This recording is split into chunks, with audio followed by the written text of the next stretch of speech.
He had 1 jar of quinine left, his only defense against the winter fever that had nearly killed him twice. But when the stranger collapsed at his tree line, delirious and half dead, he used it all. He didn't know he'd just wasted his only chance at survival on a woman wanted for murder. Elias Thorne lived by a simple creed. The mountains don't care. They didn't care about your past, your pain, or your regrets. They only cared about what you did next. And for 12 years, Elias had done nothing but survive. He was a ghost in the high ridges, a trapper who traded the world of men for the brutal honesty of the wilderness. His only companion was the silence, his only goal to see the spring thaw. This winter was already bad. The fever had found him early, shaking him for a week. He'd beaten it back with the quinine, but the small brown jar was now dangerously low. That jar and his cache of smoked meat was the only thing standing between him and a shallow grave come February. He was checking his traps near dusk, the air sharp and cold enough to steal his breath, when he saw it. A shape, stumbling through the deep snow, moving with the jerky, desperate energy of a wounded animal. It collapsed 50 yards from his cabin, a small, dark bundle against the vast white. Elias watched, his rifle raised. His first instinct was to do nothing. Anything that made it this high, this late in the season, was either lost or running. Both meant trouble, and trouble was a luxury he couldn't afford. He waited. The shape didn't move. With a curse that fogged in the air, he walked toward it. It was a woman, young, maybe 25. Her clothes were torn, her face bruised and pale with a sickness that wasn't just from the cold. Her lips were cracked, and when he rolled her over, her eyes were glassy, unfocused. The same fever. He carried her inside, a bundle of rags and bones that weighed almost nothing. He laid her by the fire. She was delirious, muttering about the river, and he didn't see. Elias looked at the small brown jar of quinine on his shelf. It was his life. It was the promise of spring. He looked at the woman, a stranger, who had brought death to his door. The mountains don't care. But maybe, just maybe, he still did. He spent 3 days forcing broth and the last of his quinine into her. He watched his own survival, measured in bitter powder, disappear. He burned through his firewood at a dangerous rate to keep the cabin warm enough to break her fever. On the 4th day, her eyes were clear. Her name was Clara. She didn't say what she was running from. She just watched him with a haunted, terrified gratitude. "You saved me," she whispered, her voice rough. "I used the last of the medicine," Elias said flatly, stirring the fire. "You get sick again. We both die." "Why?" she asked, tears welling in her eyes. "Why help me?" Elias stared into the flames. Felt like it. He didn't know that 2 men had been tracking her for a week. He didn't know they'd found her trail, mixed with his own boot prints, and he didn't know that the man leading them wasn't an outlaw. He was the law. When the riders came, Elias felt it first. A vibration in the frozen ground. He stepped outside, rifle in hand, and watched them emerge from the trees. There were 3 of them. They wore the badges of U.S. Marshals. The man in the lead was tall, his face hardened by the wind, with cold, clear eyes that missed nothing. He had the look of a man who enjoyed his authority. He dismounted, his long coat brushing the snow. "Elias Thorne," the man said. "It wasn't a question. Heard there was a ghost up here. Figured it was you." Elias kept the rifle pointed at the ground, but his grip was tight. "You're a long way from your jurisdiction, Marshal." "My jurisdiction is wherever I'm standing," the marshal said, smiling. "This is Marshal Corbin. These are my deputies." Corbin's eyes moved past Elias to the cabin, to the faint smoke rising from the chimney. "You've been busy, tracks in the snow. Looks like you've got a visitor." "Got lost. Found her near dead," Elias said. "Is that so?" Corbin's smile widened. "We've been tracking that visitor for 50 miles. Clara Dunn, wanted for the murder of a federal agent down in the flats." Elias felt his blood run cold. If you're enjoying this story of impossible choices, Be sure to subscribe to Will West Stories. We bring new tales from the frontier every week, where honor is tested and survival is never guaranteed. She's sick, Marshal, half dead from fever. That simplifies things, Corbin said. He nodded to his deputies. We'll take her. You'll wait, Elias said, his voice low. She's in no condition to ride. Corbin's smile vanished. I wasn't asking, old man. I'm taking her, dead or alive. Your cabin, your choice. One of the deputies, a younger man with a nervous twitch, spoke up. Marshal, maybe we should just wait him out. It's cold. Corbin shot him a look that silenced him instantly. He turned back to Elias. I know who you are, Thorn. You were a good scout for the army. Till you weren't. You killed your own CO. And ran. You're a deserter. A murderer yourself. You've got no ground to stand on. He was selling army rifles to the Ute, Elias said, his voice flat, the memory old and cold. He was getting soldiers killed for profit. That wasn't war. That was business. So I ended it. And ran, Corbin finished. You're harboring a wanted fugitive, Thorn. That gives me all the reason I need to burn this cabin to the ground with both of you inside. Then do it, Elias said, and he raised the rifle to his shoulder. The standoff was absolute. The cold air, the three lawmen, the one old trapper. Clara appeared in the doorway, behind Elias. She was weak, holding the door frame for support, but her eyes were clear. He's lying, she said, her voice shaking but strong. Corbin's face darkened. Get back inside, girl. I saw him, Clara cried, pointing at Corbin. I was a clerk at the land office. He was meeting with the man I supposedly killed, Agent Price. They were arguing. Corbin was taking bribes from the cattle barons. Price was going to expose him. So Corbin shot him. He shot an unarmed man in the back. The truth hung in the air, sharp and deadly as an icicle. I saw him, she repeated. I ran. I've been running ever since. The two deputies looked at their boss. The nervous one looked pale. The other, a hard-faced man, just rested his hand on his pistol. Corbin sighed. It was a theatrical, annoyed sound. Well, this complicates things. You were supposed to be dead in a ditch, girl. Not up here making accusations. He looked at Elias. And you just had to get involved. She's not a murderer, Elias said. He is. It doesn't matter, Corbin said. He drew his pistol in a smooth, practiced motion. A deserter and a hysterical woman, found dead in a remote cabin. The report writes itself. Resisted arrest. A clean end to a messy problem. He raised the pistol. Elias didn't hesitate. He fired. Not at Corbin, but at the heavy load of snow on the cabin roof, right above the marshal's head. An avalanche of packed snow and ice crashed down, burying Corbin and his deputies. It was a move of desperation, buying seconds. The shed, Elias yelled, grabbing Clara's arm. The snowshoes, go. They scrambled out the back of the cabin as the lawmen dug themselves out, cussing and sputtering. Gunshots cracked through the air, splintering the wood of the cabin.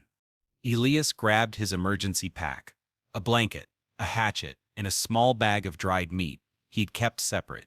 It wasn't much. It wasn't meant for two. Where are we going? Clara gasped, strapping on the snowshoes. He knows the valleys, Elias said, pulling her toward the high ridge. So we're not taking the valleys, we're going over the top, where he's too scared to follow. He'll catch us. I'm not strong enough. You will be, Elias said, pushing her forward, or you'll die. Now move. They climbed for hours. The world became a vertical nightmare of white. The wind on the ridge was a physical force, a monster trying to rip them from the rock. Elias knew this path. He'd used it to hunt goat. It was barely a trail. Clara fell, her lungs aching. I can't. Elias hauled her to her feet. You stop, you freeze, you die. He wins. Get up. His own body was screaming. He hadn't recovered from his own fever. He had no medicine. He was running on fumes, and the cold was seeping into his bones. But he'd made a choice. The jar was empty. The woman was alive. He had to see it through. Below them, they could hear Corbin shouting. He and his men were following. They were slower, not as skilled on the snowshoes, but they were coming. They were hunters. He's not stopping, Clara whispered, terrified. He has to, Elias said, pulling her into a shallow cave, a small overhang of rock. He has to get the report back. He's got a timeline. We just have to outlast him. A re-hook, but Elias was wrong. Corbin wasn't just a corrupt lawman, he was a proud man. And Elias had embarrassed him. This was no longer about a report. It was a personal hunt. They spent the night in the cave. Elias broke up a dead branch with his hatchet, starting a small, smokeless fire deep inside the crevice. It offered little warmth. He gave Clara the last of the dried meat. "You need it," she whispered. "I know the mountains," he said. "They take less from me. Eat." They sat in silence. The wind howled outside. "My PA," Clara said quietly, staring into the small fire. "He was a lawman, a real one. Taught me to always trust the badge. I saw Corbin kill Price, and I just ran. I was so scared, I didn't even report it. I just ran." "You survived," Elias said, his voice rough. "You should have left me in the snow, Elias. You shouldn't have wasted your medicine on me. You've killed yourself for a stranger." Elias looked at his hands, calloused and scarred. "Reckon I was already dead, just hadn't stopped walking. Been up here so long I forgot what it felt like to choose something." A shot echoed from below, striking the rock near the cave entrance. "He knows we're here." Elias kicked out the fire, plunging them into darkness. "He's guessing, he's trying to flush us out." Another shot, closer. "He's not guessing, Elias. He's climbing. He's coming." Elias looked out. She was right. He could see two figures, dark against the snow, moving up the ridge. Corbin and the hard-faced deputy. They'd left the nervous one below. "They're faster than I thought," Elias said. His mind was racing. They were trapped. The ridge was a dead end. Above them was a sheer rock face. Below them were two killers with badges. "This is it," Clara whispered, tears freezing on her cheeks. "I'm sorry, Elias." Elias looked at the rock face above them. He looked at the hatchet in his hand. He looked at the small, dead pine tree, frozen into a crevice 20 feet to their left, hanging over the trail. "No, it ain't," he said. "Get back in the cave. As far as you can." "What are you doing?" "He wants a deserter," Elias said, checking the hatchet's blade. "I'll give him one." He crawled out of the cave, moving left, away from Clara. He was a target. He knew it. "Corbin," he yelled, his voice ripped away by the wind. "You want me? Come and get me." A bullet splintered the rock by his hand. He flattened himself, crawling toward the frozen pine. Corbin and his deputy were closing in, moving from cover to cover. "You're a dead man, Thorne," Corbin yelled, his voice raw with effort. "You and the girl." Elias reached the tree. It was rooted in the rock, but the ice and wind had made it brittle. He began to chop at the base, his movements desperate. The hatchet thudded against the frozen wood. Chunk, chunk, chunk. Corbin was closer now, just 30 yards below. He raised his rifle for a clear shot. "It's over." Elias ignored him. He put his shoulder into the tree and pushed. The wood groaned. The roots snapped. He pushed the tree just as Corbin fired. He felt the bullet hit him, a hot, searing pain in his side. But the tree was moving. It fell, not onto Corbin, but onto the path in front of him, triggering the one thing Elias was counting on. The snow. The path was a deep drift, an unstable cornice of snow packed by the wind. The tree's impact was all it took. The world dissolved into a deafening roar. The avalanche was not massive, but it was total. It swept the path clean. Elias watched as Corbin and his deputy were carried away, two dark shapes in a river of white, disappearing into the canyon thousands of feet below. Silence returned. Absolute. Elias lay in the snow, his sides soaked in blood. The wind whistled. He tried to move, but the strength was gone. The cold was moving in. A welcome numbness. He'd done it. She was safe. He closed his eyes. He'd just rest a minute. He woke up to Clara dragging him. Her face was a mask of grim determination. She had ripped her own cloak, pressing it against his wound. "You are not dying," she grunted, pulling his dead weight back toward the cave. "You don't get to die. You chose, remember? You chose." It took them 2 days to get down the other side of the mountain. Elias was in and out of consciousness. Clara, fueled by a new hard strength, got him down. She built a shelter. She found the trail. She found the nervous deputy. His name was Miller. He was at the base of the mountain, his horse gone, his pack empty. He'd been abandoned by Corbin. He looked up, terrified, as Clara approached, holding Elias's rifle. "They're gone," Clara said. "The Marshal, the other one. The mountain took them."